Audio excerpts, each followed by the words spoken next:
Guys, I think this is the most anticipated podcast in a while because, first of all, we got a great subject. Like lately, it's a very popular subject. A lot of people trying to improve their games with their aiming because it's a big part of the game. And second of all, we got someone special with us who can literally explain everything about aim. We got Nikola Sirius Goic or Goic. It is Goich. You said it Goic, right. yeah. So it's Nikola Sirius Goic with us, and I'm glad to have him because. Arguably the best aimer in Quake. We can split aim to different kind of guns, but in my opinion, is the best hit scan player in Quake Pro League in Quake all times. Um, we could argue about projectiles, but we're gonna go back to that later. Let's not And talk about projectiles. Yeah.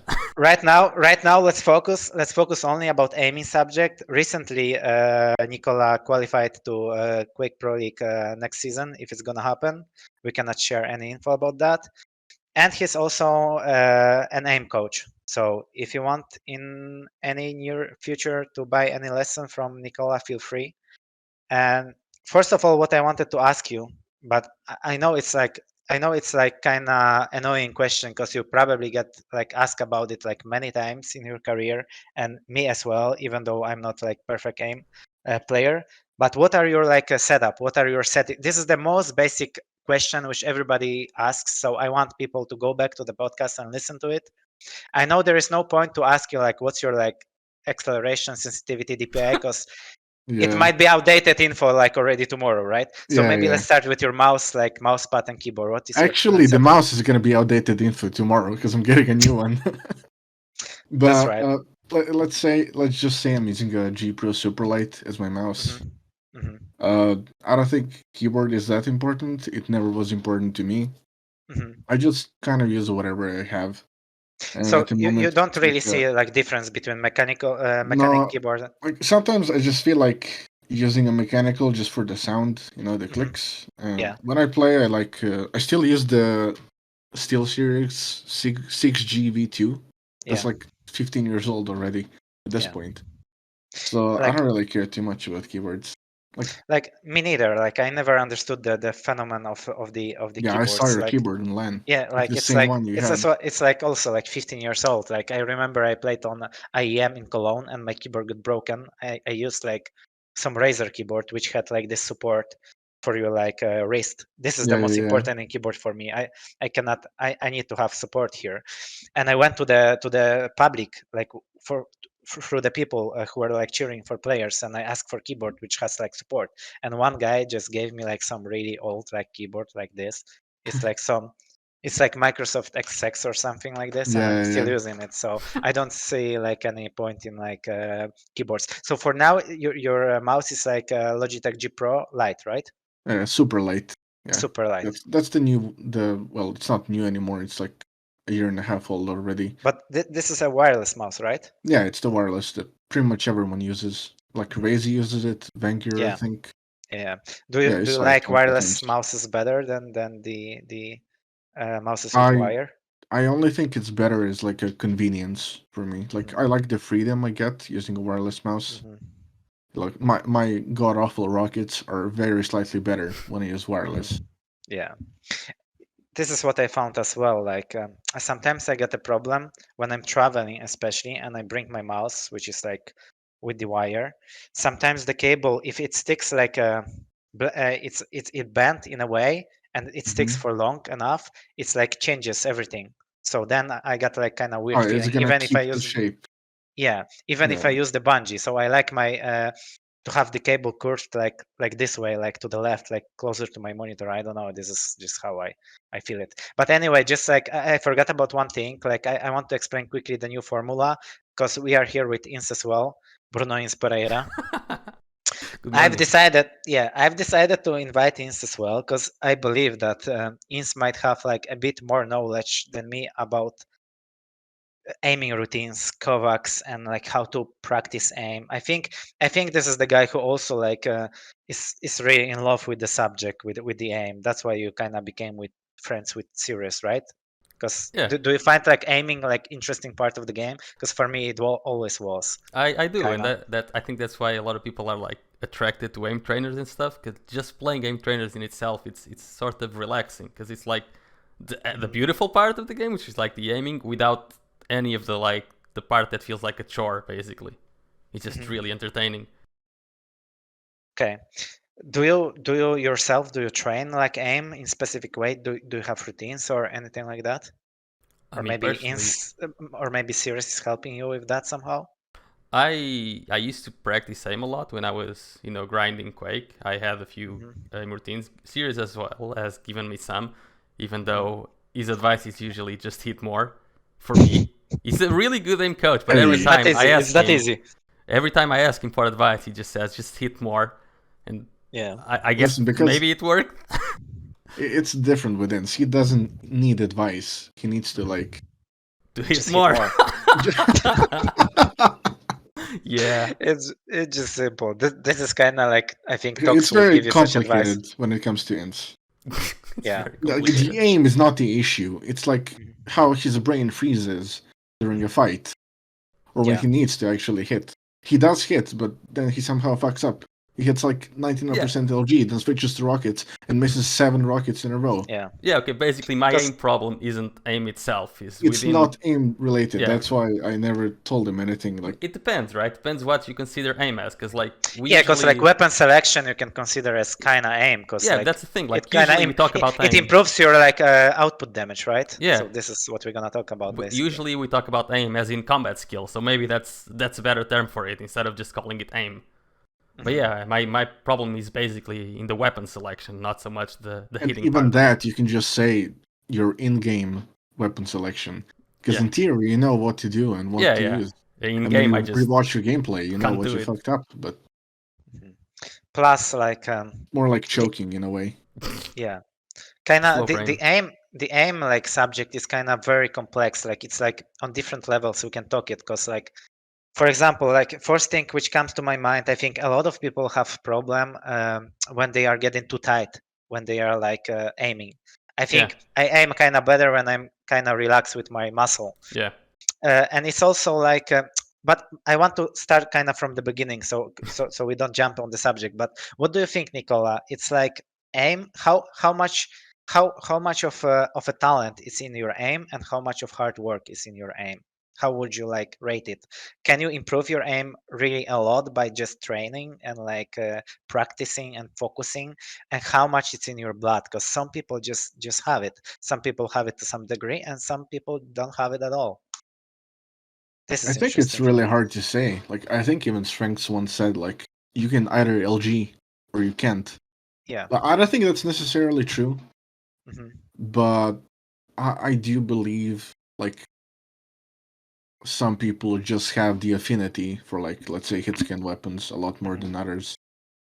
And it really depends on like an individual level whether another person can improve or not, because the amount of time you need to invest into something like that might vary from one person to another, even if they're like sort of like similar in skill level. It's really hard to say overall. Like I would say a decent amount comes from just being gifted, but I think a lot of it also comes down to really being aware of what you're doing and how you're practicing, what you're spending your time on. That's probably the most important thing, and I think we'll get to that a bit later as well, because I want to add up on this. In my opinion, it's also like everything else in life or in games, in skills. I think you got some base, which is your talent, and then you got some like ceiling where you can get with your hard work, and you cannot go through it. Some ceilings are like higher, some lower, and then eventually with your hard work you can get to your like maximum shape, and that's it, and you're gonna stay there. Some ceilings are just higher for some players, I think. What do you think, Ins? I agree. I think aim is a lot of like genetic. I don't want to say genetics, but like when it comes to like reflexes and stuff, those are mostly kept by our genetics, but we never really reach our genetic potential, so there's still a lot of work to be had in there. And aim for me, it's more about focusing.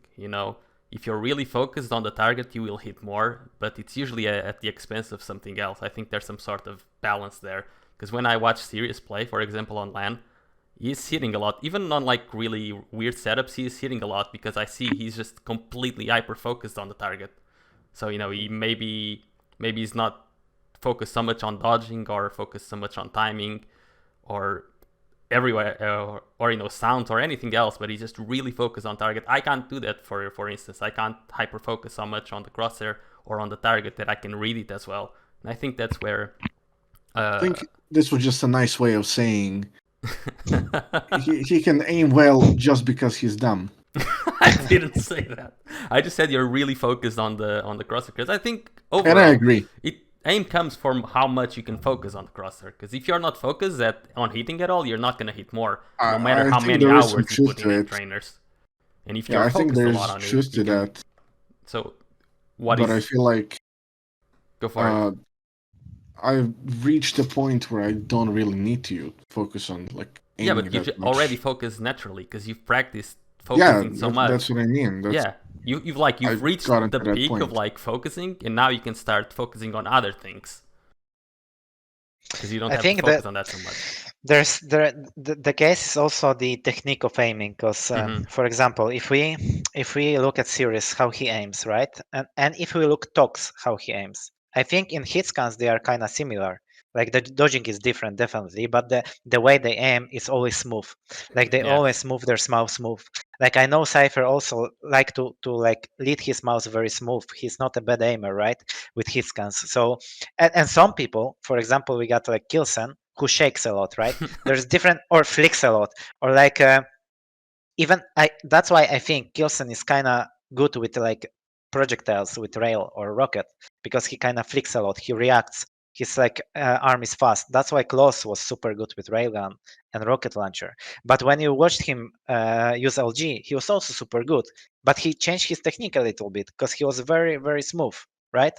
So I think this has a lot to do as well. Like how the most important is to really keep your like hand or your whole arm really like smooth and like calm and not overshoot and anything like this. And that's why I said that's why in the beginning I also said that's why I really appreciate this podcast with you, because you are the one of the very few guys who actually changing settings a lot. Because I feel like newcomers, they tend to focus on settings a lot, and they ask like me or you like about sensitivity. It's not relevant for me, the keyboard or sensitivity, because I really feel that the majority of aim comes from like brain muscle connection or kind of nervous system, or like it's like in your hand-eye kind of coordination. eye hand coordination, like because you can change sense, I'm sure, like by a lot, and you will feel it a little bit, and you will adjust your hands to it, right? Because you will know you need to go slower, right? No, you'll play a bit with a new sense, and then you quickly adjust. I think because the technique still is there. Like you're still has focus, and the technique is there. You just have to adjust how much you actually have to move your mouse, but nothing else changes.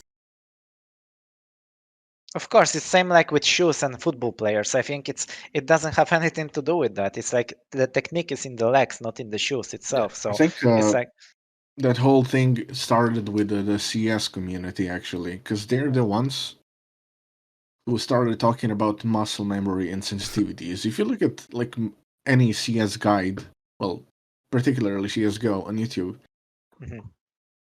you're gonna see thousands of videos where the title is, finding your perfect sensitivity. Those people go into such insane details into finding a perfect sensitivity. Like they go into calculations, actual calculations, as if any of that matters. And then on the other hand, they also sort of, I wouldn't say invented, but they made the term muscle memory a lot more famous when it comes to in the gaming community. It's that whole thing about sensitivity. If you like stick to a sensitivity for a long time and then you change all of a sudden, suddenly you're supposed to forget like everything you knew up to this point. But that's rough, because like one day, like I reinstalled Quake Champions and I didn't remember the sensitivity I had, and I couldn't aim anymore. Like my memory is gone. You forgot how to play. You forgot how to aim. I think sometimes it gets to your mind. If somebody is never changing sensitivity, he will have a problem. If Cirrus is changing sensitivity as well, Yeah, like a lot, I he would think it have a will help you problem. on LAN, because you will come to LAN and just adjust your sense, and you won't have problem. I remember Socrates in Quake 3. He was coming with a measure, and he was measuring like the top of his monitor table, how far he sits. I think that's sick. That's nuts. I think you should not do that, because you will never perform on LAN. To be honest, And though, I think like for example the chair and stuff, the height of the chair and the table, I think that's actually really important because I at think so LAN too. it's That's more usually important super than different from home, and that's usually the part that like puts you off more when you go to a LAN yeah. for the first time. That was my thing actually before this LAN and before the LAN in Spain. You know, the one in July. I actually changed the way I sit. Like I did a complete 180. Now it stands. Yeah, how I sit basically, like the height, the distance from monitor, my hands. Just because I wanted to be like a bit more flexible when it comes to adjusting to new setups. Because I had a very specific way of sitting. I will sit very, very low. Any gaming chair that I would be provided with on LAN would be way too high for me. So I would take I think Ints did the same thing. I remember It's DreamHack using 2018. normal awful chairs. If you remember DreamHack 2018, we had really good gaming chairs, but then we had those viewer chairs, the ones you can fold. And I had to take one of those and play on one of those because they were really low. I think it's important because I feel like myself, if I'm sitting, for example, too low, I kind of have too much pressure on my arm, and it completely changes the feeling of how my arm moves. If I sit too high, it's also like too light, and it's kind of feels, you need to. I think the chair adjustments is the most important actually. What I also realized, like sometimes it's better to play for myself if I really sit straight with my back and everything, because it kind of pushes me. Maybe it's a habit. It's a sign for my brain that if I sit straight, it means I'm gonna play and I need to focus on the game. If I sit like this, I cannot play like this because I'm never gonna be able to focus. I think there's so many little things. Like for example, what is your mouse grip series? Even that, like, I think it mostly adjusts to which mouse I'm using, but usually it's some sort of relaxed claw. Do you think that, for example, it's relaxed claw? Yeah. That's interesting because I also find myself that the claw grip, I think it's better for rockets, for example. Somehow if I hold mouse like this, it's like kind of more steady for LG and hit scans. If I hold mouse like this, I can kind of more flick. So I recognize in myself that sometimes during game I'm just changing the grip a bit. Yeah. That happens It with me. I happens to change me. grip with weapon basically. If I'm using rockets, Yeah. I'm going to like fingertip grip so I can flick more. And if I'm going LG, I'm more of a palm grip. Those are basically very minor changes that you do. Mm-hmm. Would be quite extreme to completely change grip during a game or in general. Mm-hmm. It's not something I support too much because I've had people where there's been this misconception, I'd call it, in the aim community, where like people are deciding on which grip is the best. Well, I was always on the side of like, whatever you're using, just keep on using it. There's no point. There's no difference that's significant enough for you to actually switch and like risk some sort of injury or Yeah. It can Usually, be kind of difficult. what your I've had hand people goes naturally, it's better. Yeah, exactly. I've had people with genuine injuries come to me after like 4 to 6 months of trying to change grip on their own. They're like, man, my hand is completely like screwed up. I can't like go back to my old grip. I can't grip my mouse at all. It hurts. I have RSI. I have all of this random stuff. Pain in fingers. Like, I do not advise people to go for that over such, let's say, minor difference. Like, you can say every grip has something going for it. Like, palm grip is very suited for like slower games, having to be really smooth in like various distances. Yeah. That's why you see CS players using it a lot more than we do.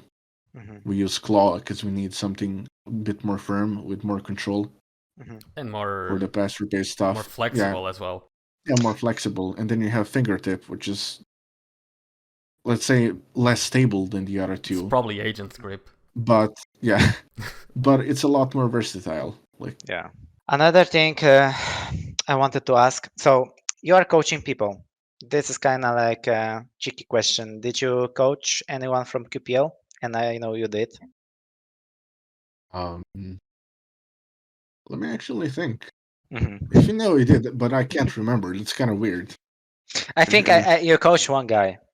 Just for the records, it wasn't me, but I know one guy I know at who you least 2 coached. that you did, so you Yeah. definitely did. I know people that I've given routines to, hmm and I gave routines to Wenger a couple of times as well. Okay. Finger So doesn't you, count. He probably gets coached by everyone. Wait, who's the guy you know about? it's someone different than Wenger. I don't know the business of aiming, but I believe it's like same with every other business. I think we shouldn't share names, right? Because like I don't Mhm. know if those guys want. I I think don't you think I also. coached anyone in QPL for money. Okay, No. Yeah, gotcha. I Yeah. think it's 0 people that I coached. So if It's Charity. someone usually needs, just okay, so if someone needs a help from you, you kind of like giving them routines and follow the results and things like this, and you can kind of get like different kind of coaching where you engage yourself more and you watch. What do you need from a player in the beginning? Because you kind of need to see like how they I aim, need to right? You see need how some they videos. play. I need to see VODs. Okay. Specifically, not even so much in-game VODs. Of course, I want to see how they play in game, hmm but I want to see when they're presented with like different types of aim styles, hmm like sort of like those challenges. I want to see how they aim in those situations. All So, right. as weird as it sounds, sometimes looking at like gameplay of scenarios from like AimLab or Mhm. Kovacs can help me a lot more than just raw gameplay. Yeah. Because like a gameplay is kind of habits. It's like it's specific. As we spoke about CS before, like I don't want to rate games too much, right? But in my opinion, for example, games like Quake or Overwatch, especially, they require more aim than, for example, CS, in my opinion, because I played all of those games as well, and I think like CS or like even Valorant is even easier than CS in my opinion. Yeah, It's like requires more like crosshair placements and like those kind of aims, which happen in Quake sometimes with railgun, with holding the corners, but most of the time it's like a lot of like friction and action, and especially in Overwatch, like you don't even need to play DPS in Overwatch. You kind of just like give Ana to anyone, and you will realize that this guy cannot play Ana even on support because his aim is not enough.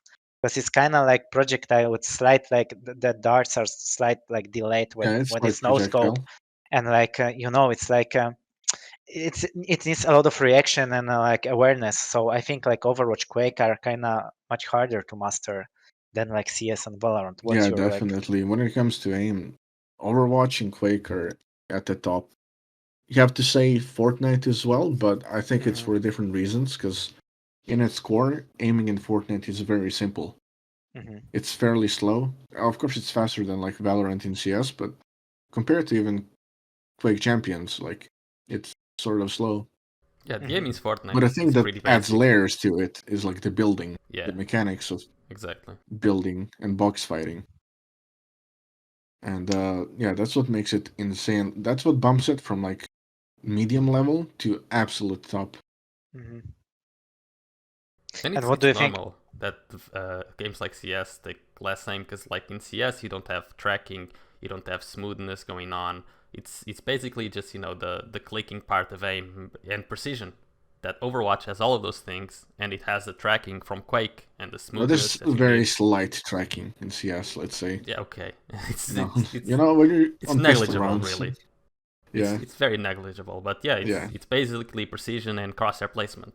In a good round in CS, you shouldn't even have to move your mouse if you're playing right. Yeah, yeah.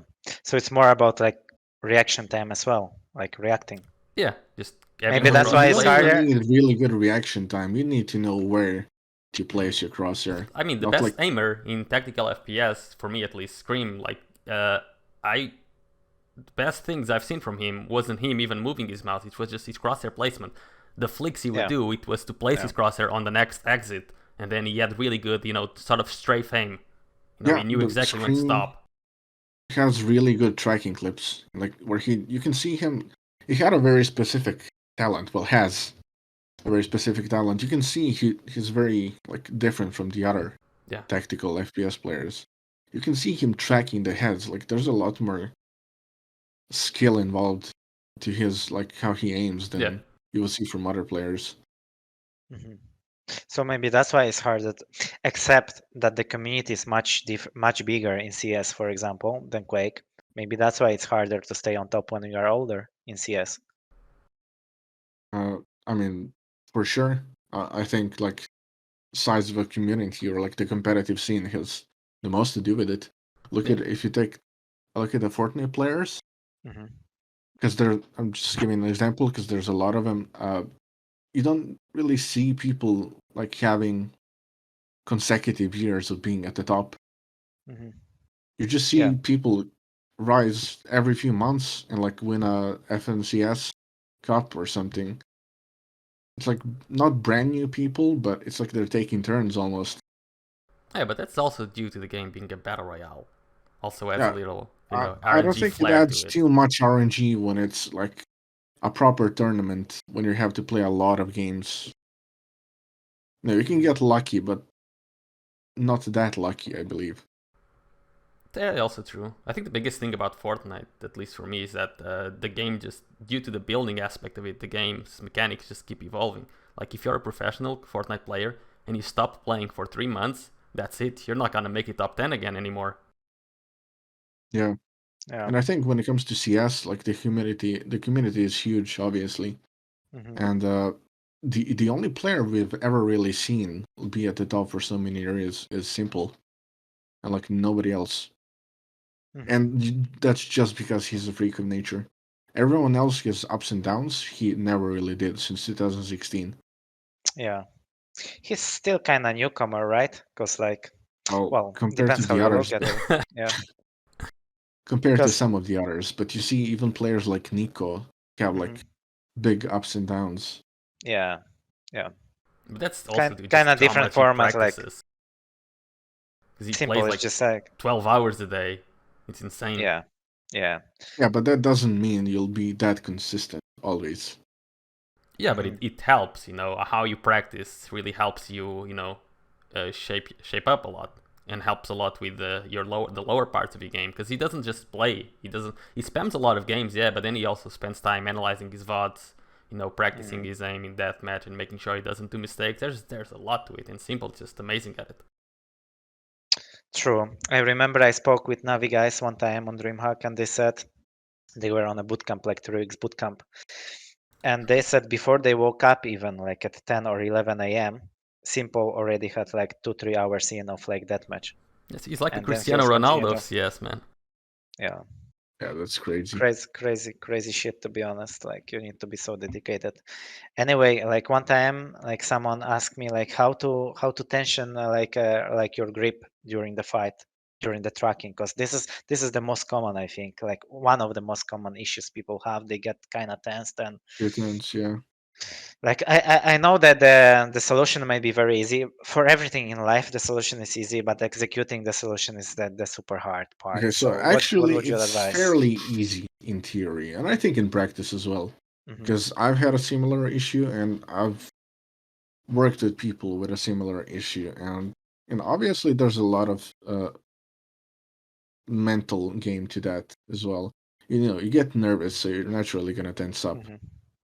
And like what I did for myself, at least, what worked for me, a couple of people I tried it on is Hmm. I used Kovacs actually again. I've played some. Okay. They don't have to be very specific scenarios. It was usually just tracking based, where I practiced with a very light grip compared to what I usually use. So your mouse feels very floaty. You don't feel like Hmm. you're in control of your mouse a lot. Hmm. So it doesn't feel nice. But after a couple of days, up to a week or two, it becomes very natural. So you're never gonna get rid of like tensing up, Hmm. but you're gonna. It's like I'm gonna control it and be it's aware. like being nervous when you play on LAN. Hmm. At one point, you're never gonna get rid of the anxiety of playing, Hmm. but you're gonna lower the levels by Yeah. a lot. Yeah. And That's this is a like sort of similar because you basically I don't know, you sort of practice to be ready for when you get nervous. Mm-hmm. And you know it's not going to be nearly as bad as it used to be. And in general, I think when you normally play without any pressure, Mm-hmm. it should be a lot more helpful. Mm-hmm.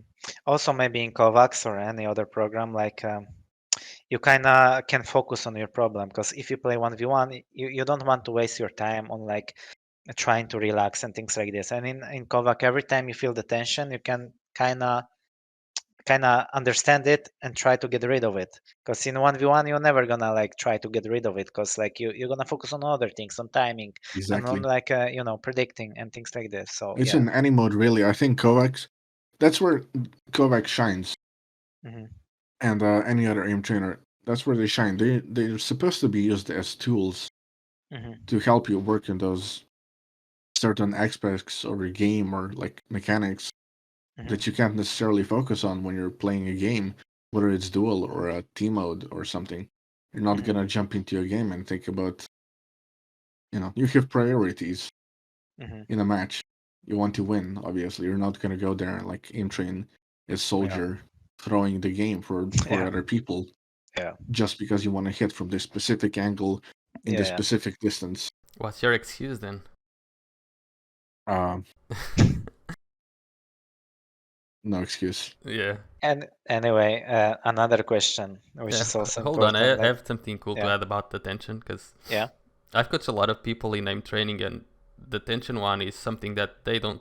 It's hard to identify from like oneself to identify that.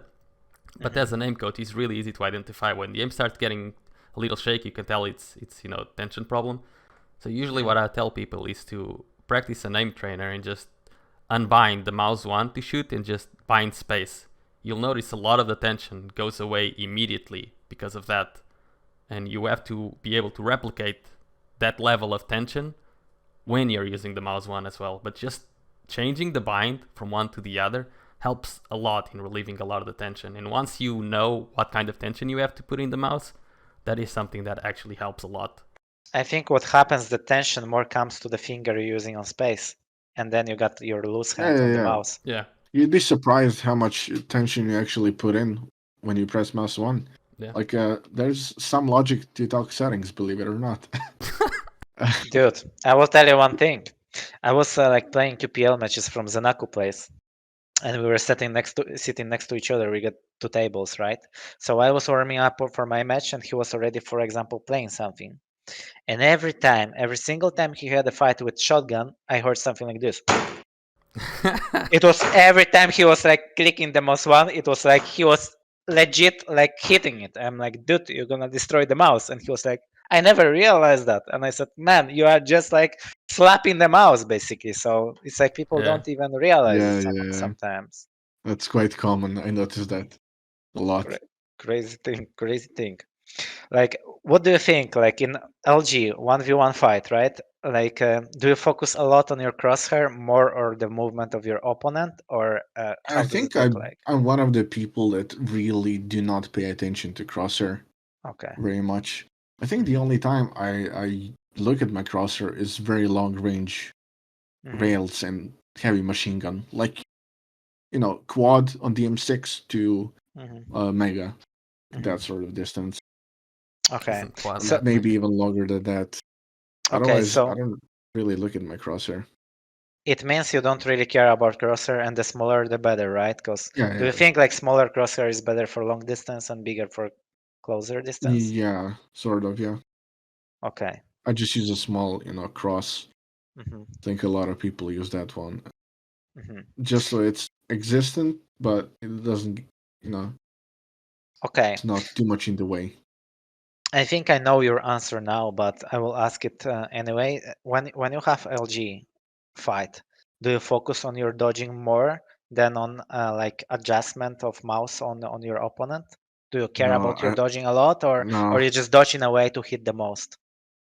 no, I don't think I don't think about my dodging at all. I think Mhm. I've played a lot of uh clan arena. I've played a lot of 1v1s in general with like Mhm. LG, and I try to work on my movement a lot. Mhm. And at this point, it's very like instinctive or intuitive, whichever is the correct one here. And I think my dodging is pretty good in 1v1, so the only thing I really need to focus on is hitting.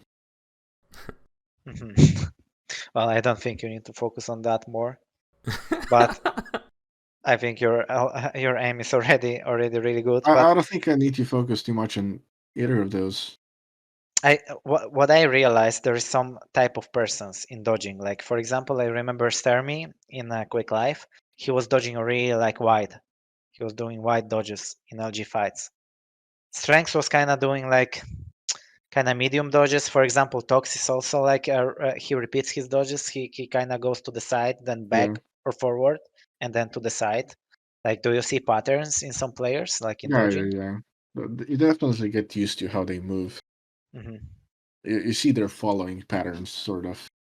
Especially with Tox. I think Tox hits a ridiculous amount, but I think his main problem is actually the movement. I think he's really easy to hit. Yeah. Compared to other players. I would say that's due to like over focusing on one thing and not paying Yeah, attention to the dodge, because it's just automatic.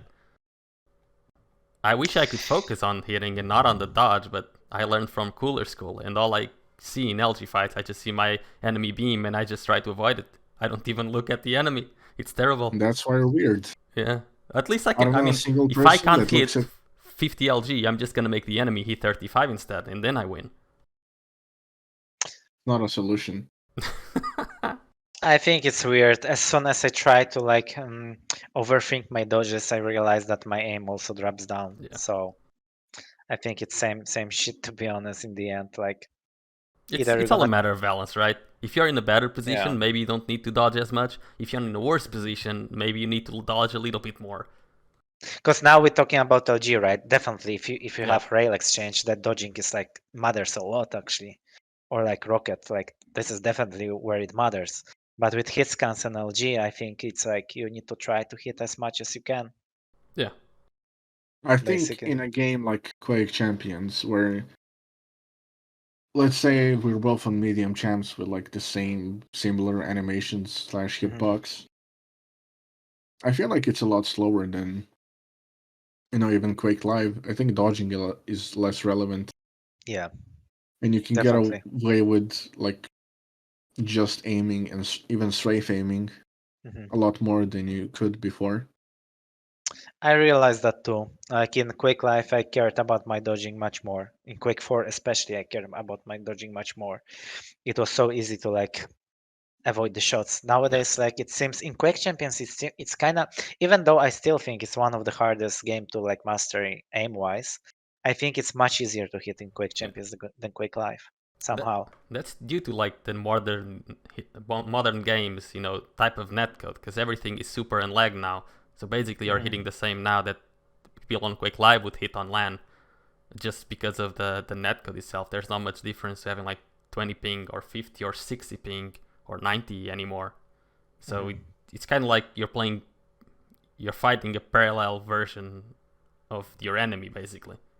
Because even if you dodge, he doesn't see you dodge on his screen until like a little later, etc. And then you might as well accept you're gonna get hit. Yeah, you're gonna get hit. Not basically. try to dodge, just try to hit more. Do you have this impression when you guys, for example, play Overwatch for some time, right, for a week or two, coming back to Quake, it kind of feels easier to aim after that? I just played a bit of Quake after weeks of Overwatch. I was like, man, this is like my aim is so insane right now. Yeah. It's like it's the same level of trackings, but then the precision that Overwatch needs is insane. You need so much more precision, and even with tracking, like Quake I wouldn't say it's the same level of tracking. It's even higher in Overwatch. Yeah, it's harder. Plus, there's like the instant acceleration in Overwatch, right? People can just AD and D, and you have to adjust to that. And in Quake Champions, there's that slower acceleration, so it's slightly easier.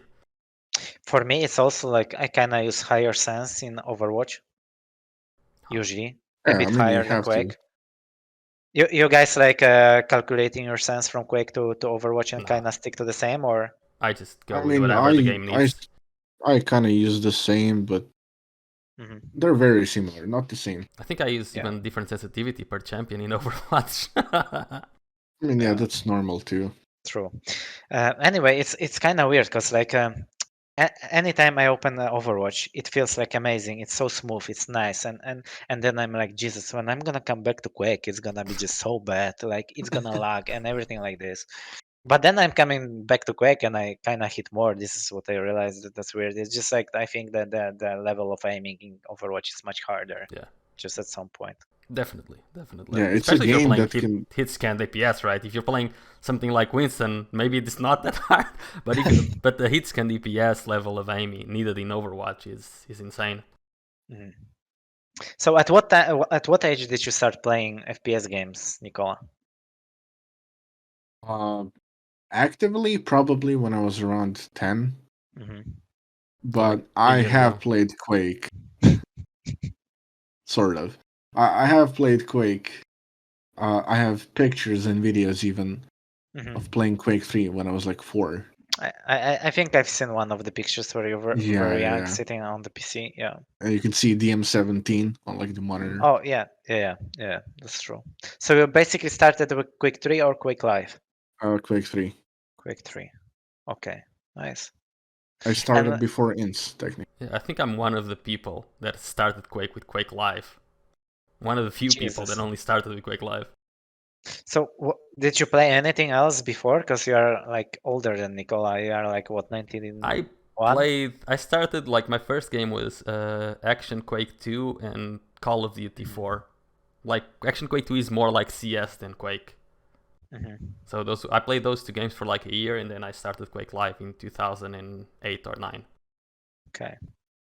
And you, Nicola, when you began playing like FPS games, did you? Because like every player has like some strengths, like some strong sides. Like, did you realize straight away that aiming gonna be like your thing, and you're kind of gonna focus on that? I think I was too young to realize it, but I remember whenever we would play Quake or COD 2 was like the main game in like PC cafes back then, and CS 1.6 obviously. I always was just a lot better than than the others. Yeah. Than the others. We would like 1v1 in the CS, on those aim maps, long range, and like COD 2, we would also 1v1, and I sort of just always wrecked people. And it I kind of never boosted. really thought about it at that point. Yeah. It never crossed my mind. I think unconsciously, I think it might maybe kind of boosted you, because like especially young kids, when they see that they are good at something or something is like working out for them, they kind of even hit harder this subject. And so if you kind of felt that you are doing well with aiming, you probably like even unconsciously pushed it even harder, and that's why you became really good at it, I think. Yeah, because like when Quake Live came along and I started playing it like actively, I remember like I was still a kid. Like I mean, I still am, but back then I was like 10. Yeah. And maybe 11. I started in 2008, but didn't play much till 2009. I remember when I played a lot of free-for-alls and like clan arenas. 2v2s were popular back then, and 1v1s. We had our own servers on like the Belgrade servers. And I remember using the LG just because I thought it was really fun. I never really thought about it too much. I just used it because I liked it. Yeah. But I remember like hitting a decent amount back then, like 30%. That's 32%, something like that. I remember some games in like the back of my head. Did you like started playing like Clan Arena and 1v1 LG more because you had good aim, or is it having good aim that did that made you have good aim, or is it having good aim that drew you to that mode, or is it just a mix of both? I think what drew me to that mode is I wanted to be really good with that weapon that I really liked. It was just as simple as that, really. You just found it interesting as a kid, and you're like, damn, I want to play with this a lot. It's like people you see nowadays. So you played with it a lot. Yeah, you see those people nowadays in Unholy Trinity, like people playing Soldier one tricks in Overwatch, like you. Yeah. And you are a one-trick soldier, yes. I play Tracer as well. Oh. But I play all of the heroes, really. I just like Soldier because he has no downsides. So you guys actively playing Overwatch 2? What's your yeah. ranks? at I the I'm moment? didn't Master play it 3. in. Okay. I'm a Master Diamond 1. Okay. That's nice. Yeah, lately I'm also playing some Overwatch because like we don't know when QPL gonna like start, so I'm just Yeah. like fucking around a little bit, and it brings like good memories from Overwatch 1 It's because a we lot spent a lot better, of time. right? Yeah. It's a lot better. Like the game It's is so fun much more game. dynamic. I actually like Overwatch in general. I think it's so fun. I didn't like the I like one because the visual clutter that it had was Mhm. insane. You couldn't see much, and it was just a lot of crowd control and stuff. But the two, I never having one thought less of it. tank and getting rid of like a lot of visual clutter in CC makes it a much more dynamic game, and you can use your aim a lot more. It's a really fun game for me. I feel like it was easier in Overwatch 1 to see like everything. I The really game was liked a lot I really liked cleaner to Overwatch 1 me. too. You I were like like the how one it or two? looked more. Overwatch 1. I like both, but I really liked Overwatch 1 as well. Like Oh. it's kind of feels odd for me right now to play with one tank in a team. It Yeah. kind of it's at some point it's easier for sure. But in ranked games, like I think tanks are so important right now. They're If you got the most impact. if you got an idiot on your team on a tank, it's like most likely Exactly. GG. It's You the cannot biggest carry it difference. with any like support or DPS, I think. Yeah, because with Yeah, when DPS you get have a 4 good tank, DPSs in a game, so it's usually balanced, and there is 4 supports in the game, so it's usually balanced. But there's only 2 tanks, so the Yeah. minimum skill gap that there is between those 2 tanks, the whole team is gonna feel it. Yeah. yeah, when you Like get a good tank, it feels amazing. He just carries the whole game. You feel like you have space yeah. to do everything you want. Today I was playing as well, and I had a tank. Like he was on Arisa, and he never ever wanted to go through the choke first. So he was just hanging around behind the wall. The time was Yeah. ticking, and we were Then you just can't do trying shit. to get. Yeah, you cannot do anything. He needs to tank. That's why he is a tank. He needs to tank the damage, and like we need to heal him, and we need to get in or something. It's also part of the strategy. It's also part of the game. No matter how well that's another subject. Like sometimes, no matter how good you are with aiming and mechanical skills, like that's what is the beauty of the esport. It's not only the people who are the smartest and like the best strategists and most working hard. They're It's not only them winning. I think it's like the whole package. You need to be like really like versatile, and you need to have good aim, and you need to be good at game and have Yeah. awareness and be ready. Like how much of an impact is like great aim in a game like Quake? What do you think, serious on a pro level in 1v1, let's say? I mean, on a pro level, clearly not a lot of impact. Otherwise, I would be winning everything. I think you're just Yeah, that but bad at it everything else. definitely has some impact. Yeah. But It, still, how would you say it? in my opinion, it's like if you're really good at duel, like most of the time you're kind of gonna like You're carry gonna with find your your own strategies. way around playing a Yeah, person that has really good mechanic. yeah.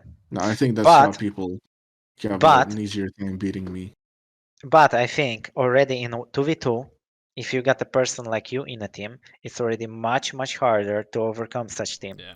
Because like I don't know, it kind of feels like because in 1v1 you can avoid fights more, Mhm. kind of, because you can force fights which are like kind of like crosshair placement. So you have awareness of two players, right? He's here.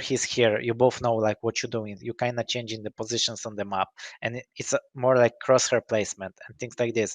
In 2v2 it's like a lot of fights going on, and like sometimes you join a fight where it's already your teammate and two enemies, and you kind of wrecking them, like, and the dodges pattern, like this is where like aim players shine. I think in 2v2 Yeah, it's 2v2 much is easier to definitely carry. a lot more combat heavy.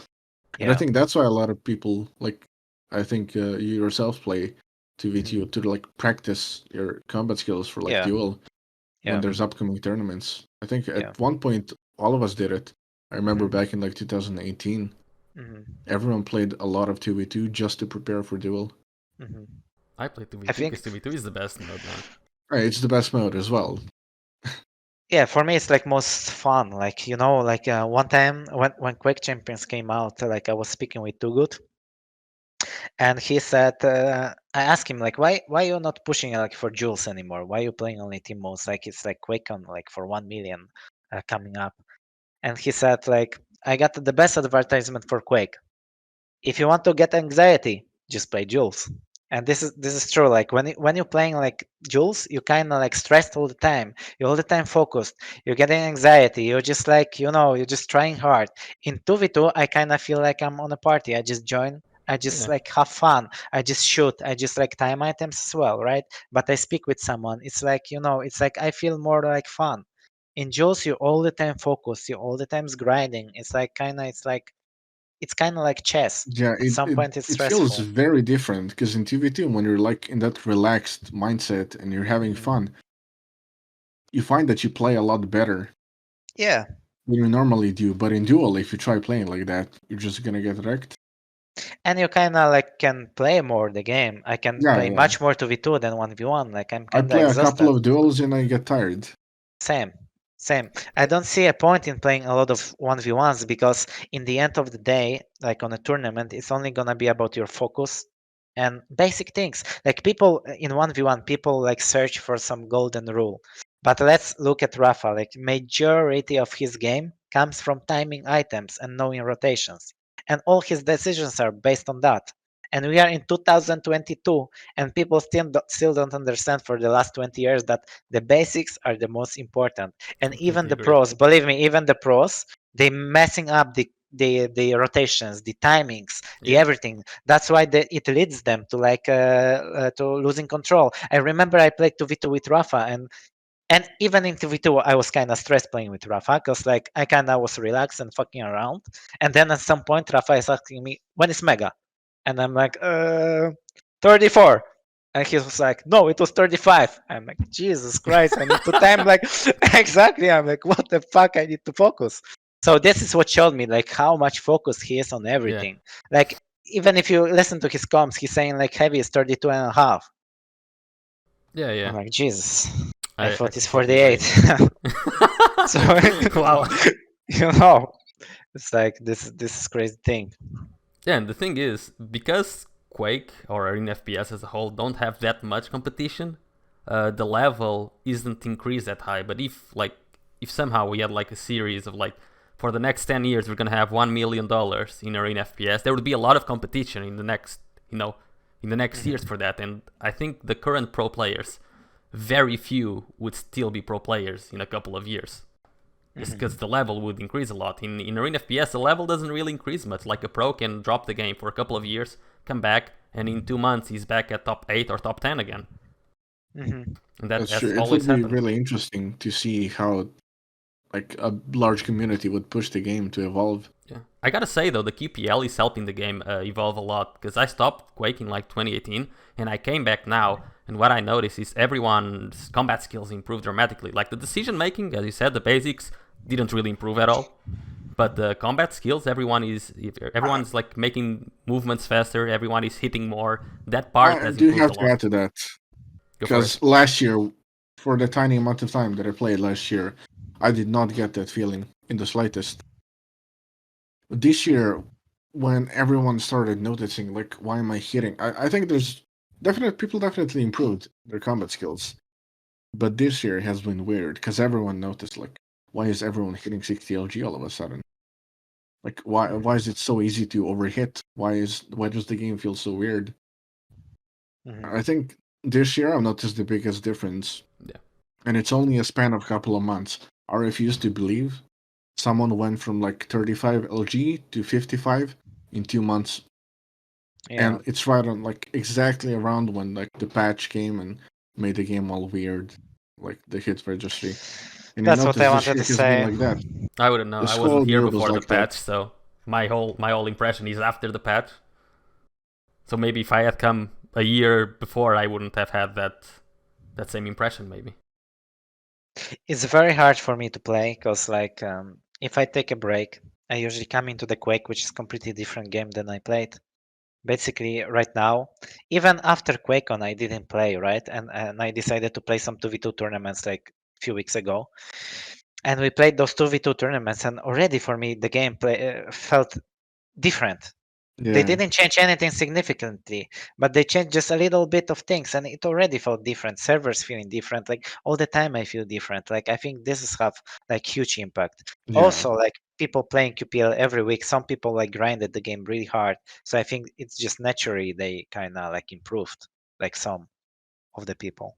Yeah, and that's this feels a lot more now with QPL. Back in Quake Live, it wasn't like this much because there was like 2 LANs a year or 1 LAN a year, and the level didn't improve much. But now with QPL, it's finally starting to improve. But as you were talking earlier, the basics of most pro players still aren't that refined, which is surprising considering they've been grinding the game for 25 years. Okay, you mentioned your mouse. Like, what is your mousepad now? I remember we were sitting in Romania, and we were speaking about mousepads, and you told me that my mousepad is shit because it's like, and I agree, because like in some places, like for example in Dallas, where there is like huge humidity, Yeah. I definitely feel impact on my mousepad because it Oh, do gets you have all a wet. Yeah, and- well, QCK? the reason I Yeah. said your Ah, mousepad there you was go. shit is because it's Yeah. really old. You know, Yeah. it's just really worn. It's I not don't as know, bad just as like- Sparty's though, I'm sure. Like my Or mousepad Strenx, or is Strenx. You remember Yeah, oh Strenx my God, Fnatic yeah. mousepad? Yeah. Well, they have the same one. Sparty uses the same one, and I made yeah. him get a new one I don't think Jesus. Sparty You has know, ever even washed his at the mousepad. hotel. Yeah, he never did. I don't think he even knew he Uh, could wash his mousepad. I made him get a new mouse and a new mousepad when we were back at a hotel in like the garden area. Yeah. Otherwise, like my mousepad is Lethal Gaming Gear Saturn. It's like everyone's really hyped about this mousepad at the moment because like a new version of it came out. People are saying it's like the best pad ever. Blah blah blah. I don't know. I just like it because it feels like a nice balance between something that's really suited for fast-paced games and something that has a lot more control. Okay. So like I feel like I can jump into CS and play this with this mousepad comfortably, Alright. and then play Quake with it as well. Whilst before I had fast mousepads, or like I even tried hard pads like what Tox uses and some other people. What do you think And about hard pads? I think they're fine, but you know, You need to I'm not clean them all a the big time, right? fan. Oh Yeah, you man, need to clean them. You I need to I clean all use of your the mousepads really. I use You the clean glass them like pad. mid-fight. Yeah, man. basically. I Yeah. use the glass pad for 3 months, and after 2 weeks, every fight I'm like just scratching my mouse pad, just taking the mouse off and cleaning it. It's insane. Yeah. I think I was messaging you every day for those 4 months, telling you to switch off of it. Yeah, probably. But you know, Yeah. like I'm the not a fan of the hard feeling pads. that you get the first time you try a glass pad is like, oh my god, my mouse is moving so smooth. But yeah, it's The Just thing is, impression people to do rabbit not hole. realize. People don't realize you can achieve that without having a hard pad. exactly. And Just take your more pad off than and use that. stable. What do you think? Which is your favorite Artisan mousepad? My favorite Artisan, Yeah. I've only really tried the Zero and the Hien, and the one ZenAku has. I think it's Hayate or something. And I like the Zero the best. Like Hien Like felt really nice like because soft, medium, or extra soft? soft. Extra soft is Soft. like Okay. it's too weird because it's like a sponge. Yeah. I I think like a the lot of medium as well, but soft yeah. is like the perfect balance. But medium is not your perfect mousepad out of Artisans, right? Why? It depends on which one. Because if I get a That's true. Hien, I want the medium Hien.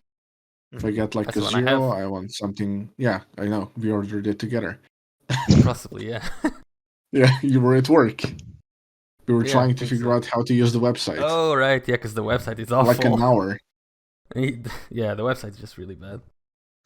Because like I got some Artisans for test, and I was like trying them out like a week ago, and like Unleash told me that majority of Quake players like Rapha, I think Cooler, and someone else, and ZenAku maybe they are using medium on Zero, and I think high-end as well.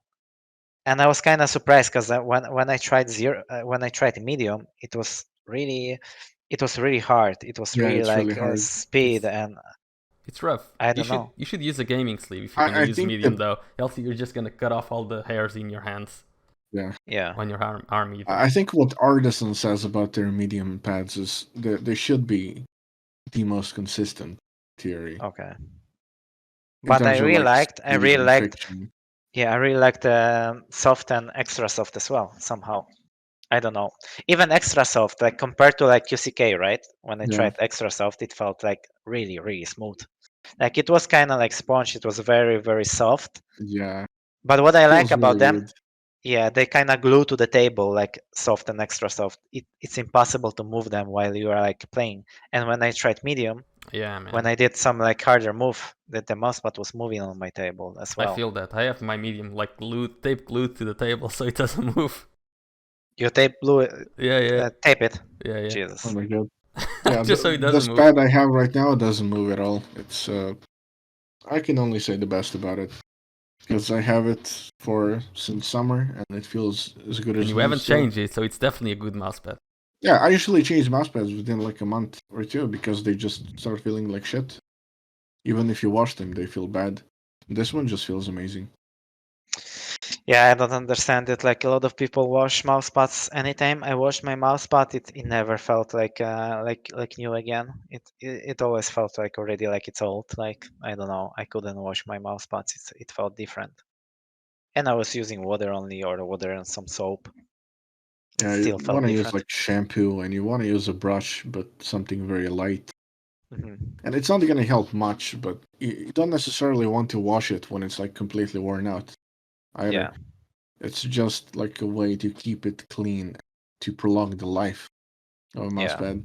I have a towel nowadays, and every time I finish playing a game or whenever I feel like it, I just brush the mousepad with like a towel, wipe it.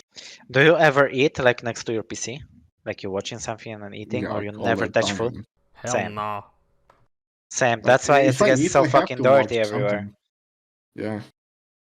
That's why my keyboard is so disgusting. Like I remember one Yeah. time I called an admin to check something on my PC, and he was already about to check it, and he looked at my keyboard and he was like, "Jesus, what's that, dude?" Everywhere, like some chips, some like. That's why I food. didn't bring my keyboard. Oh yeah, Jesus because Christ. You're ashamed, man. he was You're ashamed. Yeah. Yeah. So Usually I wash it, before LAN. It's like the only time I wash yeah. keyboards. Yeah. So you This take time off I the was like too bottoms, lazy. everything, and you just like brush Yeah, it. yeah. This God. time I was too lazy. I think I couldn't find like the thing that helps you take out the buttons, Ah, the yeah. keycaps, Yeah. or like the small Just device. So I don't was eat like, that I'm PC, not man. gonna. It's very simple. Just And don't so eat there. okay, your keyboard is really dirty as well. Maybe not at the You've moment, never but it seen my always used keyboard. to be. Yeah, I did see I've it never a couple of years taken my ago. keyboard ever to You LAN. even Because I tweeted. rarely even take my gear. I don't know Okay, why, but every time I I go to a LAN, I forget to remember. take my gear. I remember, like it was before PGL 2018. You tweeted, "I'm way too ashamed to bring my keyboard to LAN this That year was because of just how to dirty it get is." impressions on Twitter. Of That was a course, bait. of course.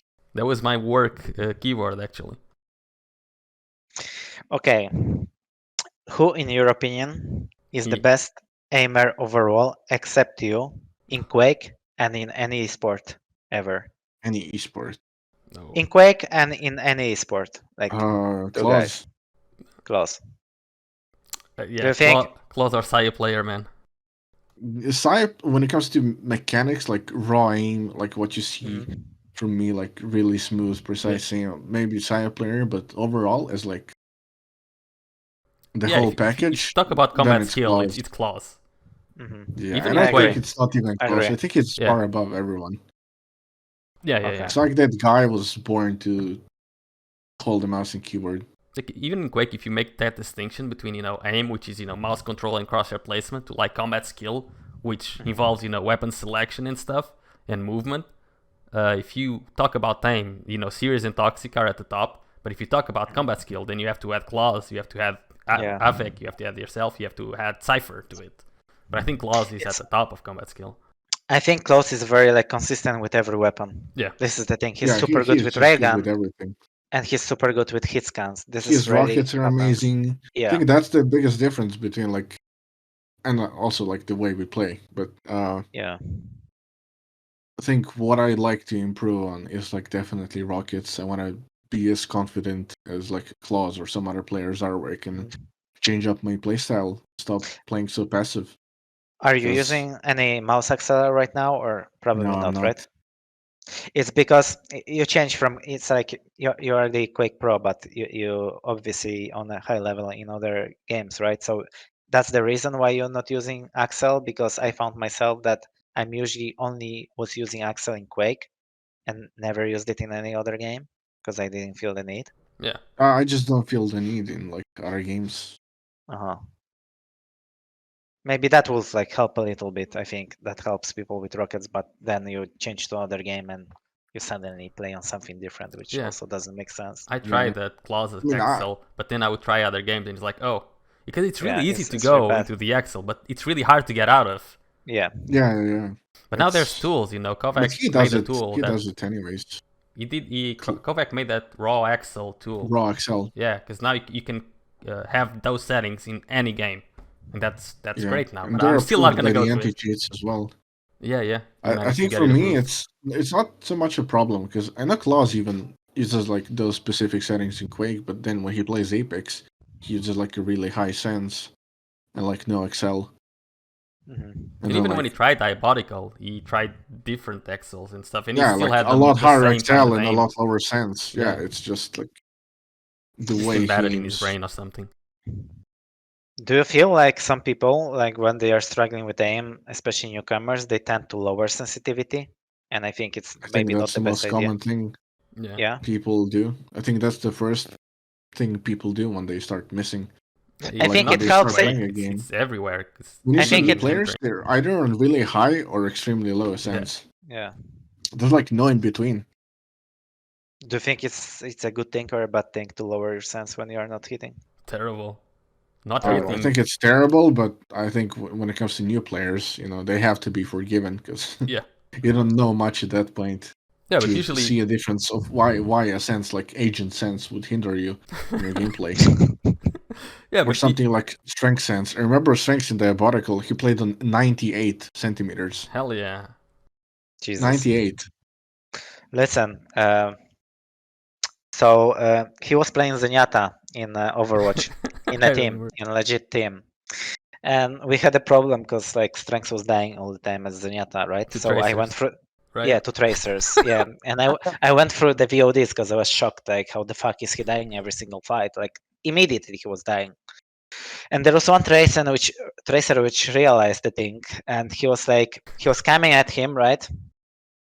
And he was like doing a little bit of damage, and he was blinking like behind him, and then he was Rip. killing him.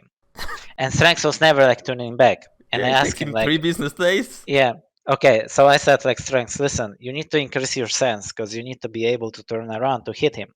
And he said no. And I said, why? What do you mean no? He said, listen, the thing is, if Tracer blinks on your back, he always gonna bring back to your front. So I never turn back. And I'm like, Jesus, this is the logic of a guy who like was playing pro Quake on a pro level for so many years. I was It's like, 5 I blinks was ahead, shocked. man. Yeah, he was already 3 blinks ahead. He said, always when they blink behind, it's a fake and they blink back or like return. I'm like, Jesus Christ. Man. I He was think there crazy. there was a story. I think you told me that you were telling us DreamHack 2018, and I think Raisy at that point you had to face Raisy on ZTN. Yeah. And Raisy was playing on some really low sense, Mhm. like 1.25 and like Yeah. mouse excel Yeah. at 400 DPI. Yeah, And, like I Raisy realized. was still very scary at that point, and he was beating everyone. Yeah, he was super good. But I just and you realized. Yeah. knew how he was gonna play ZTN. You knew he Yeah. was gonna get a kill or two, and he would just plus back Yeah. as much as he could. Yeah. What It's more like people didn't realize, but you did, was like you just started chasing him around the yeah. map. Well, when he started running away with a frag lead, you would just chase right behind him because his Yeah. sense was too slow. Yeah. He'd turn around and shoot back at you. That was super funny. I realized that in one game, and on ZTN it was very hard to chase because like immediately as you started to push, there's a lot of chokes, like small corridors. People were like immediately shutting you down. And then I watched one game of Raisy, and he's just running. He never looks back. He's just running. So I was like, fuck it, I'm just gonna run like as soon as I'm gonna catch him. And then I catch him like 2 times like this. He was running. He hit some wall, and I catch him and I fragged him, and it happened like 2 times. So I was like, Yeah, and you that's won that map. yeah. That was crazy. That was crazy too. You I were think it the doesn't happen tracer anymore. to his Zenyatta. Yeah, I was Tracer Zenyatta. But then I think last season he increased his sense just to Oh be able yeah, to play he did scale. by a lot. What did he Yeah. go from 80 to 75? He uses 1.85 at 800 DPI now. Oh right, I have that here. That's It's actually like- quite high. That's yeah. quite high, I think. Like Artisan or something. For him, yeah, for him it's quite high, I think. So yeah, so he had to change his sense to be able to play scaler. And as you can see, like I think he kind of did a good way. So sometimes I think Rapha is like constantly like increasing his sense over the years. I don't think know. he actually decreased compared to like although in Quake Live, I think he used like crazy high Excel and Sense. Yeah, They were almost yeah, the same value. yeah. That And might be. then That Quake might be. Champions came along and he used something like 2.7. Yeah. But I think during the Quake Champions era, he was just like constantly increasing little by little, little by little. Yeah, I Like, think he's not too high. He's like 2.30 something. mhm. Isn't that like 21 centimeters? 22. I think that's still quite high for a Quake players. Honestly, I think like everybody else is like below that. If we don't speak about some crazy shit like Agent or something. Or CNZ? I think the logic behind what he uses is, I think he once said he wants to feel, he'd rather feel more confident in his movement and rockets Yeah. than have a few more LG percentage. Mhm. And Also, I fair think enough, it makes Yeah. sense. I would want to trade that off as well. Yeah. And I think Quake Champions doesn't really require that low sense. You still can hit really good with higher sense somehow. There's no need of precision in a game like Quake, so you can just go higher sense for the movement. You don't aim for headshots. You don't aim for specific parts. And it's fairly slow. And everyone is like, even though the movement is quite fast, all the targets are relatively big. Yeah. So what would you, for example, what would you like suggest to the guy how he can improve aim? Just basic thing, like what you suggesting people in the beginning, like how they can improve, like in the beginning. routines. The only thing I suggest to people is to actually play the game. Mm-hmm. I wouldn't say anything more than that, because I don't like what people turned into nowadays. Like, as much as I like coaching people, I even stopped doing that too much compared to before. I don't like the concept of like aim training that these aim communities bring nowadays. I feel like it gives people the wrong idea, a very big misconception, like of how to look at the game and how to look at yourself as a player. What came to my mind now is like I think the coaching business is really difficult because if I think, for example, about fitness industry, and there's some people like buying like diets and things like this. Usually, it's like you give a guy a diet, he usually doesn't stick to it. He just like cheats himself, and then he blames you on that because it didn't work out. So I think it's very similar with aiming. You're gonna have a guy who won't understand that you're not gonna make a god out of him in a week. Sometimes he gonna fuck around. He not gonna stick to the routine. He not gonna understand you properly, and then he will kind of give up. And it's similar in a lot of senses because you also have what I was just saying. You also have the people who I believe are the same type of people that you meet in the gym, and they're like, man, you can just keep doing all this practicing you want, but I'm gonna inject this needle into you, and you're gonna get way better results. Or like some cheap fake way. Like the main thing is people have started turning aim trainers into like a main game as opposed to what their actual purpose is. And most people just say, I just love playing it, just love shooting. But that's you get to another problem, because you get to the point where if you play that game and you just grind it and you play it mindlessly, you're never gonna see any real improvement.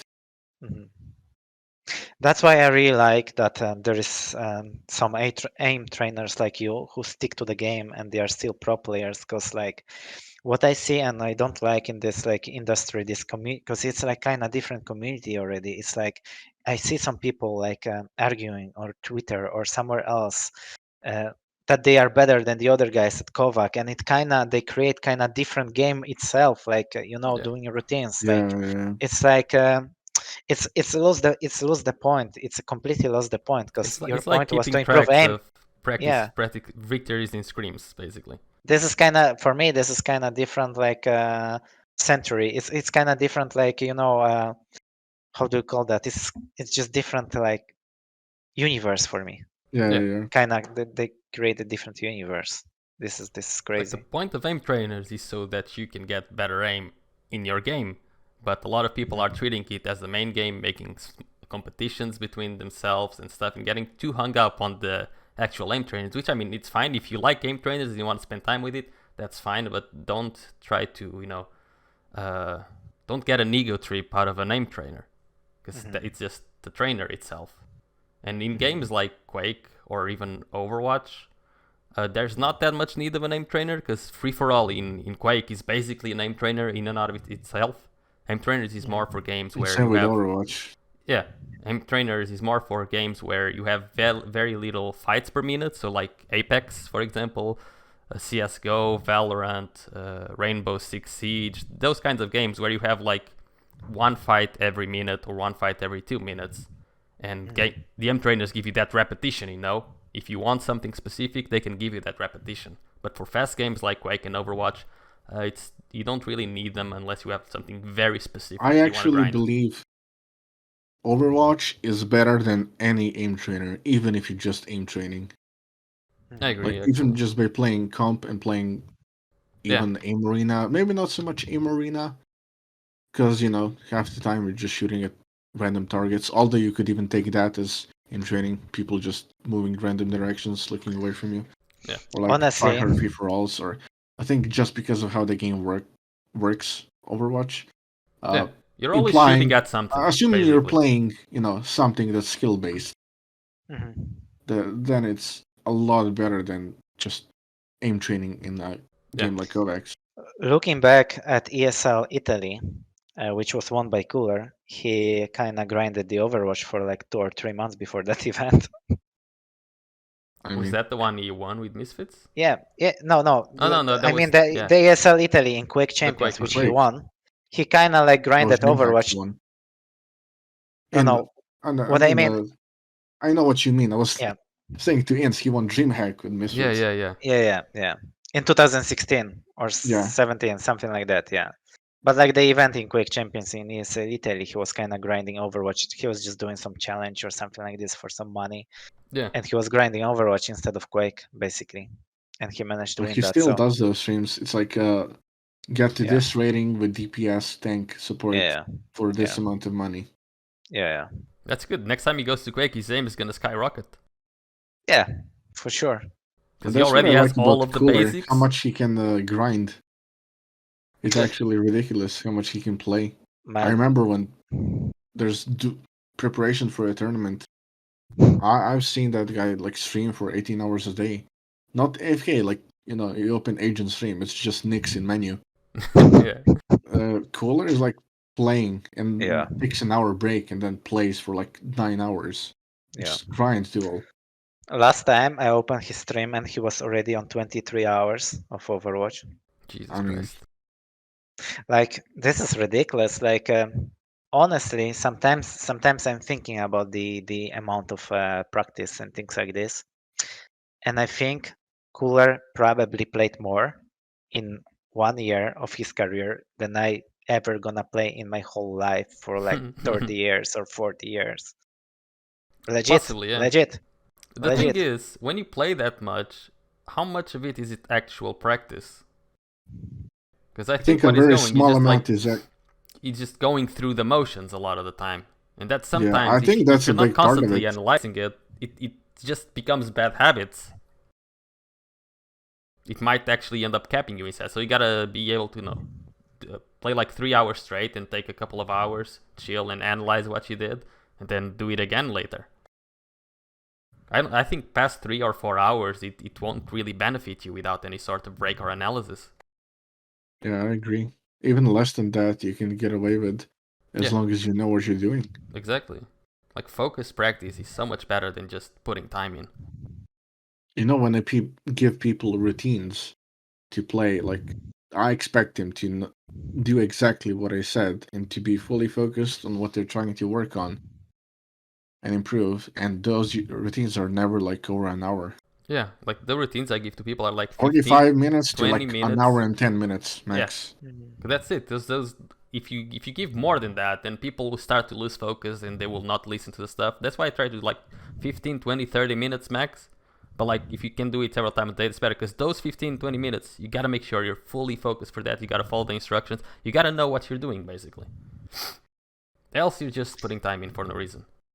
Of course, I think it's same like with sports. We got this bad bad habit in games. We think that if we are not gonna tire our body, we can go on without any breaks with our mind.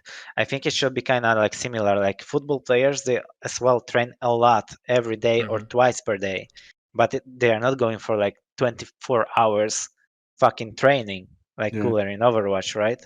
Because they need a break. So I think it kind of should be like similar in like esport. Like you can go like Rapha. I think Rapha is perfect like balance. He also plays a lot, but it's not ridiculous amount like 20 hours or something. And He he's goes always like 2-3 analyzing. hours. He goes 2-3 hours of like practice time, and then he puts like another hour or two into analyzing the game.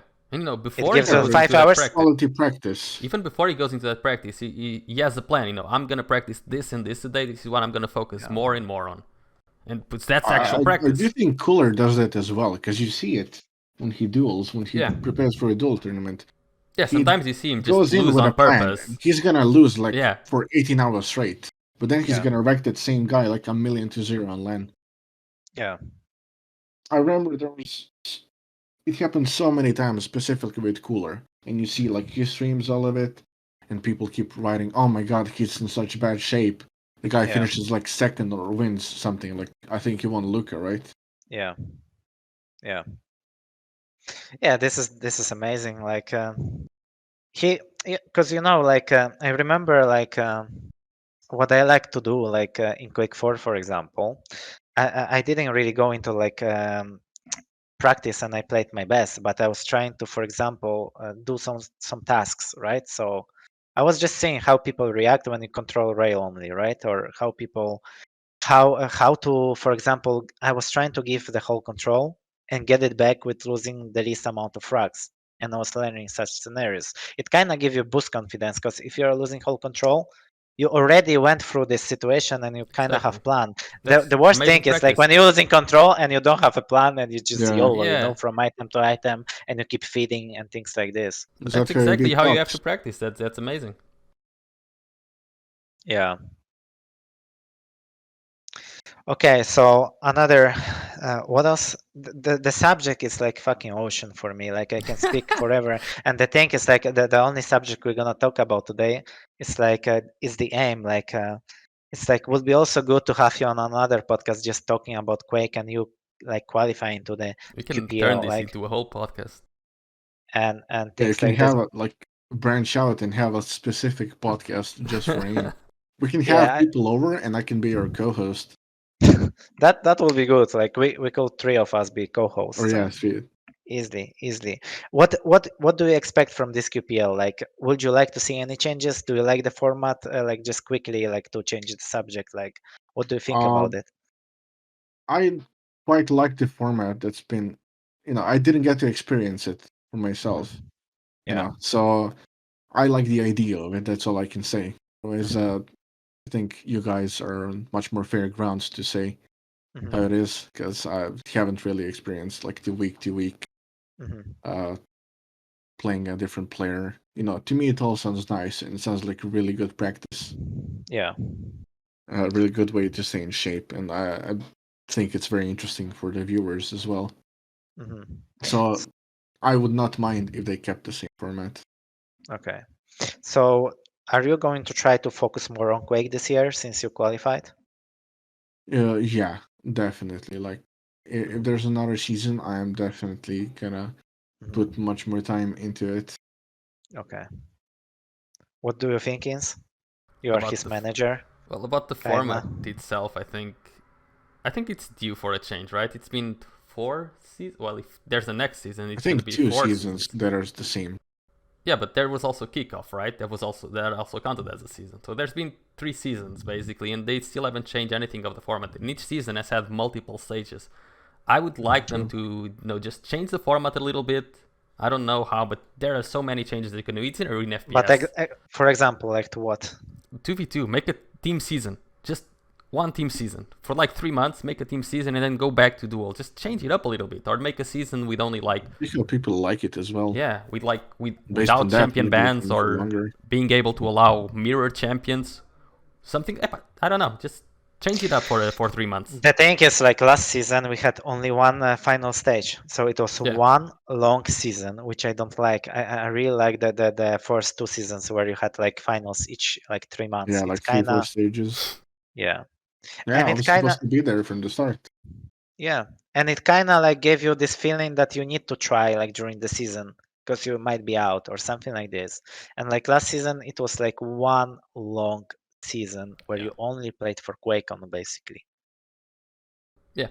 I mean, it's for the viewers, it's great because there's Quake every week, and for people who want to practice, I guess it's good as well. I think for the viewers, it's going to be the same, whether it's like 4 stages or one big stage. Yeah, I think it's even more exciting because once like 3-4 months, you get the chance to see the finals, which is like whole weekend, like Friday, Saturday, Sunday, or whatever. It's definitely a lot better. Yeah. That way, it would be a lot nicer. It's better for everyone, I suppose. And especially that, for example, if the final is taking place, it doesn't need to take place on LAN. Like let's say like two stages are like online finals, and one last stage is Quake on. It doesn't cost anything like for the production or anything like this to to like do it. So that will be super nice. Yeah, that'll be good. And anyway, guys, if you would like to add something to the subject, maybe I forget about something. Like it's because like I had a brainstorm, but I think I asked everything what was important for me to ask. If you Ins maybe have something to ask serious like about aiming or anything like that, but I think I went through everything. Well, if you want to teach someone how to aim serious, what are like the 3 biggest tips you would give? 3 biggest tips. Yes. Just giving to a random person that asked me how to aim better. Yeah. That's the toughest question ever. Because Because I'm never good at these questions because I always feel like there's so much more to. There is, you gotta be as general as possible. Yeah, that's why I never answer those. There's too much depth to that in my mind, at least, to answer it with something. Unlucky. This is how you spot a like expert, right? Because like if you ask a random guy who wanna be aim trainer or he thinks he's good at aim, he's always gonna answer this question. That's why I don't like. I understood that when I'm gonna do this podcast, I'm gonna ask you so many things, which are probably annoying for you, like sensitivity, like a mouse and this and that. Because like I kind of already know a little bit about the subject, and I know it's like. It's not what you guys need to ask. You need to work on yourself, and you know it's like it's so hard to answer these questions because you're giving some just like not important like info, but yeah, like those questions are the basic like how to. I don't know. I always say like for example, I really think like you need to be relaxed during the fight and you need to be calm with your hand somehow. You need to make your hand calm. You cannot like go all over the place and like overshoot and overheat. You kind of need to find this smoothness, just like even watching like series or talks aiming with LG, it's already kind of gonna set your mind.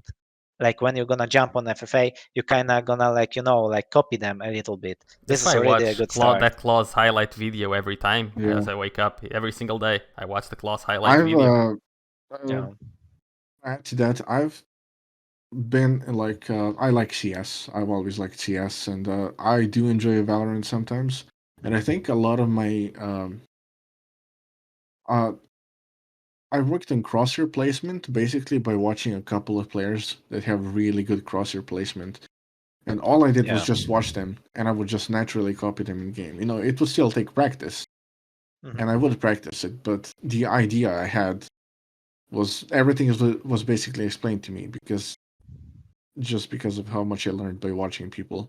That's the best way to learn, really, because Yeah, without I watching, think the you don't know best what's way to happening. learn, like even when it comes to your aim, like those Yeah. tips you wanted me Yeah. to say to people, I think rewatching your gameplay is still the number one way to improve on anything, and Yeah. it's by far the best way to Yeah. work on anything.